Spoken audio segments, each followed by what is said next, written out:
The explosive growth in Ghana has led to a significant housing problem. As a result, developers are fastly moving to provide new housing options to Ghanaian residents as well as individuals from the African diaspora who are trying to find a second home or move back to Ghana. We had an opportunity to visit this new city. It is called Apollonia City. That is expansive, that is massive, and that provides a perspective of suburban life in Ghana.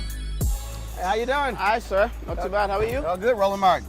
Bright. Owusu Kamofa. Okay. All right to then. Ghana, Accra, but I'm sure you've been hearing a lot. I've been my second time here. All right. Okay. All right. So ready to Apollonia? Apollonia. Yeah. Let's go. One of our homes. This is a typical 3-bedroom unit. It's 3-bedroom. 3-bedroom. Okay. Yeah. Right. Detached. It's your living room. We've sort of designed it to be quite functional. We're targeting either young family, 2-3 kids maximum, or for older folk that are looking to retire. Because there's a lot of, I'm sure you've experienced the traffic, right, hustle and bustle in town, right? The few people that, if you want to move away from that, enjoy peace and quiet, nice atmosphere, nice environment, this is sort of product for you. So it's, cool. It's all in suite. This is a 1-bedroom. Yeah. So you got a lot of outlets in the room. Exactly. Yeah. That's the vistas washroom. It's your kitchen. Storage space. That opens. I think it's locked. Let me see.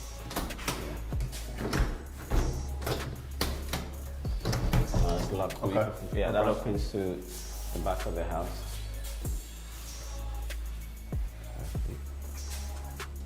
Yeah, and this is like a master bedroom. Yeah, so that would have opened to the back of the house. So it's 3-bedroom, 3-bath. Yeah. Okay. 3-bedroom, 3 baths. Yeah. Gotcha. Yeah. By design, not to have much yard. The backyard? Right. It's a little bit of backyard. Okay. Yeah, but not massive. If you want a much bigger backyard, so those are the ones that we've started there, which are not complete. That's the 150K. That's much bigger. It's got a bigger backyard and a bigger plot. Okay. This is on 325 square meters. This is 325? 25 square meters. Okay. Yeah. A little backyard, but not massive. Yeah. But you can still do a small barbecue over there. This is an after park, 3 cars. Yeah. But you got 2,000 acres, so Yeah. your plan is to have how many houses? 25,000. Okay. Yeah, 25,000.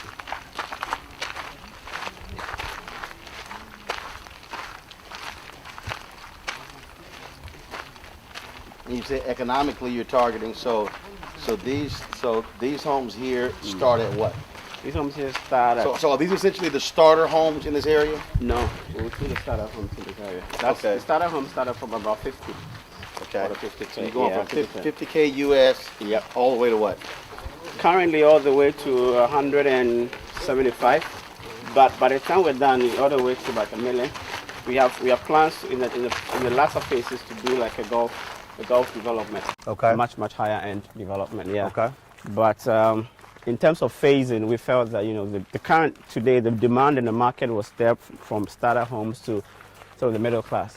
Okay. Now once you populate it, the other guys in the sort of the high end will then start to come in. Okay. Because we need to put in a few things. Next year we'll put in a clubhouse.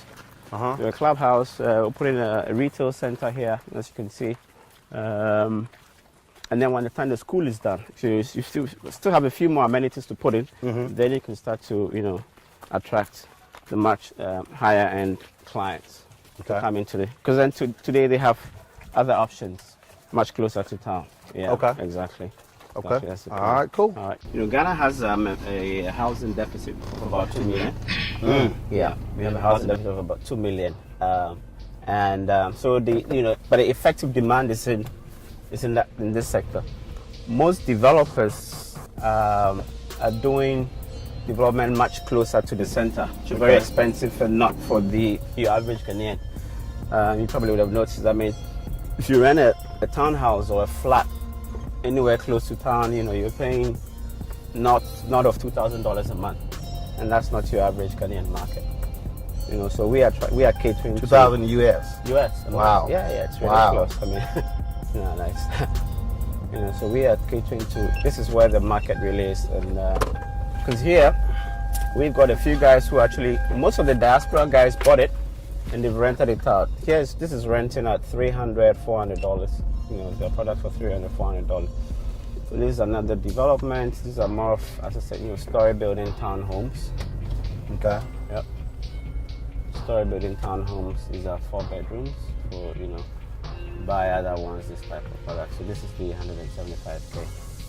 This is 175K? 175K, yeah. Between 150 and 75, depending on the spec. Yeah. If you want it fully spec, with air conditioning, then hopefully put a kitchen. So it goes all the way to 175. Yeah, depending on how you spec it. Yeah. And so, based upon your research, yeah, folks here don't want their own land because, like, first, in the United States, yeah, that's what people look at the houses. They also look at the plot. The plot. They look at, hey, I need some grass, some acreage. Yeah, yeah. No, they do. So we also have. Maybe we go into this development first. Because that's why we've got various products for different kind of people. Okay. Because here you can, what we call Nova Ridge. You can actually you can also buy the plot, the stand, and then you can pick from one of our designs. Right. Or you can bring your own design, which we will have to custom home build. Custom home build, exactly. And we can do that for you as well, as you can see. Okay. We've got some old foam that I've just started building. So here again, the infrastructure has gone in. We put it in, but here we sold it in plots. Gotcha. Yeah, I think it's covered. But here we sold it in plots, so as you can see. So it depends on the type of the buyer and what they really want. Turn around. And when you talk about the infrastructure, is that for you a major selling point because you don't necessarily have that in a lot of the other developments? Exactly. So a major selling point is really the infrastructure because really you won't find the Ghanaians are used to buying land without infrastructure because nobody does it. The government doesn't have enough funding to put that in. I want to show you, one of the things, so I'm digressing a little bit, I thought it was important. Like with GPS, all the trees, we're very particular about the environment. So this, I had a big fight with the engineers to keep it. It's in the middle of the road, but as you can see, we've done a sort of a roundabout around it to really keep that tree. Yeah, okay. with GPS, all the trees, yeah. No, so back to your question, yes, infrastructure is non-existent. If you go out of our developments, as the people just buy the land, and you pray and hope that at some point government may come in and put it, maybe after 10 years. What also tends to happen is that people sink their own boreholes to get water. Sometimes you have to buy your own poles, electricity poles to get power to your side. No, it's that bad. It's ridiculous. So all you get is land. Whereas here, everything has already been put in. All right, so just come in and build. And more important, one of our biggest selling point is also the what we call the management, the urban management. Because again, today, if you buy land or house in most places,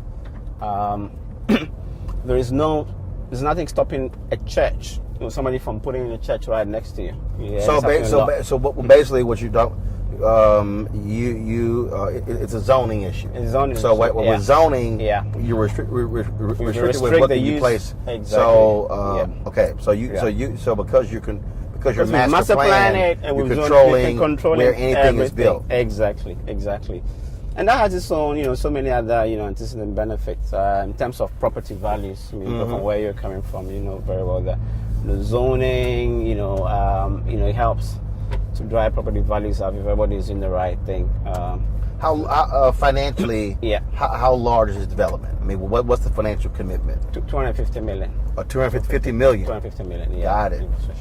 And it's and that's just the infrastructure actually. Just infrastructure. Just infrastructure. Yeah. Wow. Just infrastructure. If I was adding, because we treat these as sub projects within the development itself. We also add it all up. We're probably including the commercial. So what we always say is that we invest 250 million, but that further catalyzes $1 billion. Chief, how are you doing? We're going to the Ghana woman side there. Okay, please. Can I go through? Yes, sir. Okay. That looks a bit high. Yeah, so we say that, listen, we invest in 250, but that further catalyzes, investments of up to about $1 billion. Yeah, in 20 years over time. Wow. Exactly. So it's this, it's really, it's arguably one of the largest housing and infrastructure projects currently going on in the country. Massive. And all Ghanaian controlled. Oh yeah, exactly. We do have foreign share. Because you do need patient capital to do this. Right. Yeah. Yeah, you do need patient capital to do this. So we've got investors actually. We have quite a number of foreign investors that are backing Any us. African American? No African American. Really? No African American. You know, it would have been really nice to have an African American. So your investors from what countries? Actually, there's an American actually. Frank Mode. Hi, how you doing? Oh, this is closed. Oh, you moved it. Okay. Oh, I see. We could just keep buying our show houses, man. So you finished that one now? That's also finished. Perfect. Okay. New Zealand, Norwegian, American, and a British investor. And are you hopeful that African Americans will see the potential and invest in the country and also be able to benefit financially? Definitely. Yeah, there's a massive upside. And again, like I said, because African Americans, again, what you're seeing here, you know, as much as we probably like to take credit for, it's not new. I mean, from where you're coming from, everything I'm saying is, you know, it's not new to you. This is the master plan development community. Exactly, yeah, which you don't find in our part of the world. Yeah, but also you don't. To be perfectly truthful, you're not finding a lot of African Americans who are part of master plan communities in the United States. So he has opportunity here. Okay. Why is that? Why is that the case? Yeah, what do you think? It's a matter of being frozen out, lack of access to capital, things along those lines. Right. Yep. Yeah. All right. So this is your typical starter home. So this is a starter home. This is a starter home. Okay. Yeah, 50K. You can go around, as you can see, furnished it. You've got a small kitchen there. This one also. We designed it such that you can expand. You have to the back. This is gas. Yes, that's gas, yeah. Right, so it's a bigger backyard than the other one. But because you can actually redesign it to be expanded, you know, so as so the home can be expanded. expand, exactly. As your income level goes up, your family size increases, you can actually add a second and a third bedroom. Okay, so how many bedrooms here? This is actually a one bedroom. Got it, exactly. This is a one bedroom. One bedroom. Okay. Yeah, one bedroom suite. I'll show you where you can break in and expand.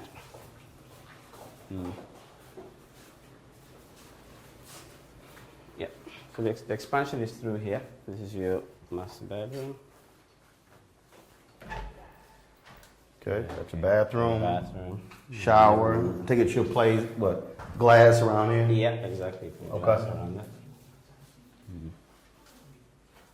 Then, so you've got another washroom here for visitors. Okay. Yeah, and then this is for the future expansion. Got it. Through here and there. So if you want to expand, you can. If not, you want to. Exactly. Okay. Exactly. So one bedroom at 50,000. Exactly. Yeah. But again, it's big enough. But right? again, 60 square meters. but again, what you're saying is that in the city, they're spending $2,000 a month. Yep. So basically, you spend. Because I was talking to Michelle, and she said here you got to pay a year in advance. A year in advance, yeah. So that means if you're staying here for a year, you just dropped $25,000. Exactly. Yeah. And a lot of what I said to people. So that's half half the total price of this. And you actually own this. You're not renting. Do you? Okay. So after let's say, all right, I bought a one bedroom home here. Yeah. Am I paying property taxes? What are my expenses after I bought the home? After expenses after it's the service charge, because it's it's what we call a gated community, it's a planned community. Right. You pay a service charge for landscaping, to maintain security, and that's. So light bill, am I paying? Of course, you're gonna and then utilities as well. So utilities is which you pay everywhere else anyway. Right. Well, but am I paying a company? Am I paying you guys that? No, you're paying there's a utility company there. So if I had to estimate again, landscaping, basically homeowner association fees, light, gas. Yeah. What your expense be on a monthly basis, roughly? Yeah. What would that be per month? Per month, yeah, just on the average. Yeah, probably $100, $150. $100 to $150. US or city? Yeah, no. Dollars. I converted it already. Yeah. Okay. Yep. Got it. Yeah. A month. So do you also expect, because you talk about the housing shortage as you're going on, because you said already people are renting it out for year return. Yeah, exactly. Yeah. So I take it you expect a lot of people to be doing Airbnb. Airbnb, yeah, over time when the community builds up. Yeah. Gotcha. Yeah, short stay, long stay. But we have a lot of, as I said, the quite a number of people who don't necessarily want to be in crazy part of town. They just, they're coming back home, they want their peace of mind. So this is their preference. These are the guys that we're trying to cater to now. But over time, because the whole idea is to have what we call a live, work, and play environment. If you've got 100,000 people, they've got to play somewhere, they've got to work somewhere. Gotcha. They've got to eat. Yeah. So we're putting all. So as you're building this. Yeah. How long do you think it'll be when you reach that develop the I won't say maximum capacity, but when you reach, let's say, really, like critical mass. Critical mass. Yeah. I think over the next 5 to 7 years. Mm-hmm. Yeah, we think over the next 5 to 7 years, that's where we're going to hit critical mass. It's usually like that, right? The beginning is usually the most difficult, right. Trying to explain the concept and what we're trying to do. But you get to a certain point, you're 3 or 4, and then the growth becomes exponential. Gotcha. Becomes exponential. Yeah, as I said, once the shopping center comes in, once you have it, and right. then that way you can just go right there, everything is there. Exactly. How are folks financing the houses? So are they paying outright? So is there any financing mechanism to be able? So like say if you want to buy this house but you don't have $50,000 in cash, can you just say, okay, I have half and then pay on that? Yeah, we have a lot of what we call flexible payment plans, but it's nowhere near adequate, right? Because we don't have a vibrant mortgage industry. So as a developer, the maximum we can do is 24 months. So some people that want to pay. Yeah, but 24. So 24 months. Yeah, but 24 months is if I come in and I give you $25,000 on this $50,000 home. Exactly. I got 25 left. I'm paying $12,500 a year. So basically, I can pay you $1,000 a month for the next 2 years, and my stuff is paid off. Exactly, and then you own the property. It's yours. Yeah, but if you wanted to take a mortgage, we do have partnership with some mortgage institutions as well, where you can take it over. You can pay over 15 to 20 years. You think that is, again, we talk about opportunities for African Americans by not really having a mortgage industry. That's an area. Massive, I always tell my folks in the U.S. that listen, because you guys can get loans and facilities for 5-6%, sometimes even cheaper. That is a massive opportunity. That's a massive. Our GDP mortgage to GDP ratio is less than 1%. One of the lowest in the world, less than 1%. That's a massive opportunity right there. I already said there's a deficit of 2 million, right? So if you just do the math, if you can get cheap financing, there are a lot of people, even focusing on America, right? African Americans, Ghanaians who are living there who are now Americans, and, because I think our financing is usually about trust, right? So if you can come up with a product where people can, take these facilities and pay easily over there, knowing very well that at the end of the day they have property back home, it's a massive opportunity. So really, it's really what you're saying is that, if you got a black bank in the United States, exactly, so let's say if you tell folks, here are our preferred lenders. Somebody, an African American or a Ghanaian who's living there, or anyone else, they could literally go to that bank and say, I want to finance. The mortgage of this home in Ghana, and they will simply be paying that bank there, and then using that money to buy it here. To buy here, exactly. So there's not requiring somebody to actually move here to set up a mortgage company. Mortgage company. That's something you can actually do it right there. It can be done there. Got it. And there's definitely a market. There's a captive market. There's so many. African American population is big. Ghanaian population is big. Nigerians, everybody. I speak to a lot of them, and everybody wants to own a home.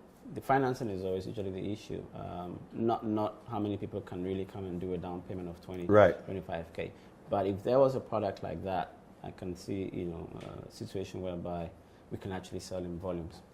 Yeah. Especially when you're talking about here. If you take a young person who moves over here or whatever, look, they don't have a family. Exactly. At the end of the day, look, when you talk about a 1 bedroom, an apartment is going to cost you crazy amount of money. Exactly. And having infrastructure and all those things along those lines. So you're right. Once the amenities come in, yeah, it was a no-brainer.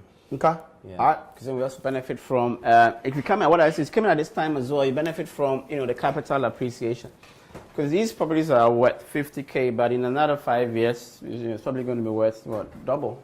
Yeah, the value is going to double. So, yeah, by the time so you buy this. You buy this. All exactly. of a sudden, you absolutely sell it, and you're selling it, at 100% profit, and then maybe getting the second one. Yeah. No, there are a lot of opportunities here, particularly in real estate. So on the 2,100 acres, yeah, it goes 25,000 units. Yeah. Okay. Exactly. Yeah. All right. Keep going with the tour. The master plan was actually done by an American company called Skidmore, Owen and Merrill, one of the largest master planning firms in the world. So, which is why 30% of the entire development is dedicated towards greenery. Okay. That's another thing that you don't see. I say Accra is becoming a bit of a concrete jungle. Developing everywhere else, but that's the beauty of having a master plan, proper master plan. Yeah. Now, when did you start this project? When did you conceive it and begin to develop it? Somewhere in 2013. Yeah, that's when it actually started, and it took a while to basically assemble, and the acquisition, this type of large piece of land takes a while. Do all the due diligence, get it registered, get the legal title for the land, and then started putting in, before we started getting all the approvals, planning approvals. That obviously also takes quite a bit of time. So the execution itself just over 24 months, but the conception, and the planning, somewhere from 2013. I hope there's somebody here, but I wanted to show you one of the first investments that we did. So this is a cell tower. We just put it in to improve the cell phone communication in the area. We're very particular about aesthetics, so Wow. Okay. So basically, you decorated your cell tower. Exactly. Decorated it so it looks like a tree from afar. Cool. But yeah, it's really a cell tower. So we bring, again, as I was saying, 24 months ago, there was nothing here. If you just visualize it, was just push. There was no infrastructure. So we bring in the power from 18 kilometers. On our way out, I'll show you on all of those massive high tension towers. 18 kilometers, and it comes all the way into the substation here, which we step down and then reticulate into the community. So we can go in and have a look.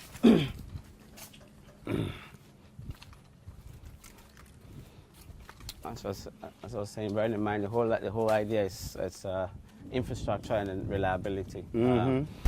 That's the other thing that we tend to struggle quite a bit with in the closer to town in the already built up areas.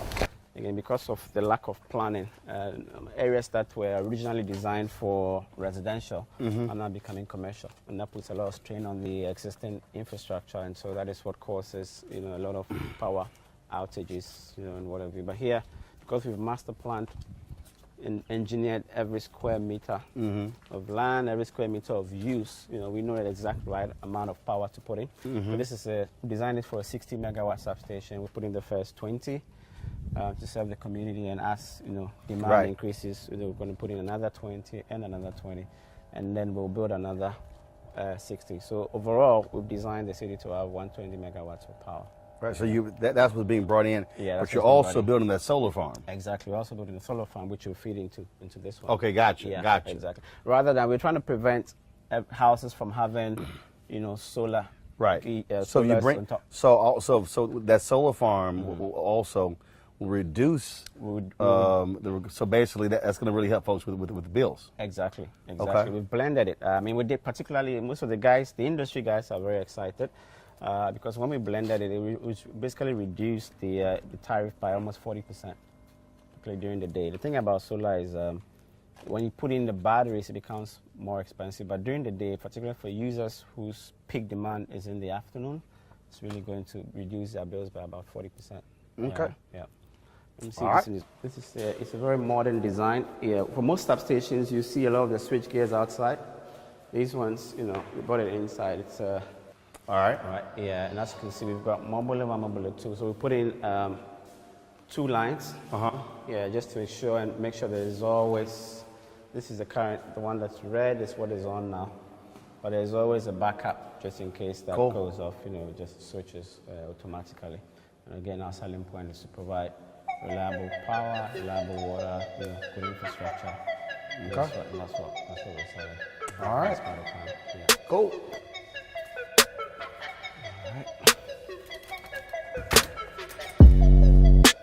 Well, infrastructure, it clearly is. I mean, that's at the end of the day, reliable infrastructure is what people are concerned about. Exactly. Power being knocked out. Yeah. I mean, look, I can tell you in the United States, my wife hates septic tanks. Yeah. So there, where we live in Northern Virginia with the septic tank, that thing would go off in the middle of the night, we'd turn the switch off, and it drove her crazy. And so her deal is like, look, I mean, it was a 10,000 square foot house on 4.5 acres. It was further out, but she was like, hey, I want that stuff on the ground. I'm not trying to worry about whether the tank is full. Exactly. Now I got to get cleaned out, stuff like that. Exactly.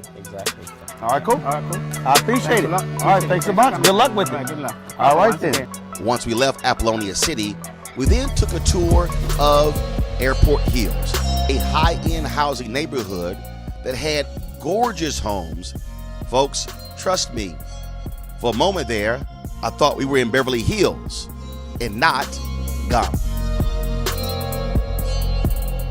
Knowing that I was leaving the next day, I had to see Christina at Charisma to check out the outfits that I had ordered.